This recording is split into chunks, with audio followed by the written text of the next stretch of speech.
पंजाब हुकूमत मीडिया में आप कह सकते हैं कि ये चीज़ें काफ़ी कि भाई इसके बड़े अच्छे रिजल्ट्स आ रहे हैं, तो लेकिन अमली तौर पर जो असाजा सड़कों पे हैं उनका तो दावा। आपने आपने अपने 400 एमपीएस को और पंजाब के को 150 एमएनएस को ये इस बात पर कायल कर लिया है और उन्होंने अपना सर निगूं कर दिया है। डिप्टी कमिश्नर्स और कमिश्नर्स और सेक्रेटरी लेवल से लेके नीचे तक, क्या आपने उन सब को इस बात पे कायल कर दिया है और वो मान गए हैं कि वो इस तबादलों में और इस तरह के कामों में किसी तरह की कोई मुदाखलत नहीं करेंगे?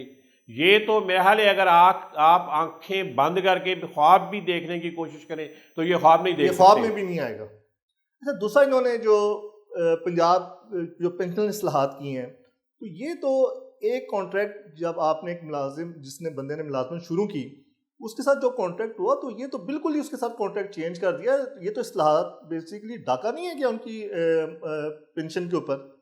जब एक बंदा या इनके एक फ़र्द सरकारी मुलाजमत में आता है तो वो आता ही इसीलिए है और उसके साथ एक लॉन्ग टर्म मुआहदा है गवर्नमेंट का कि वो कितने साल किस तरह पर जॉब करेगा, तो कितने सालों के हिसाब से वो तय होता है कि उसको कितनी पेंशन मिलेगी।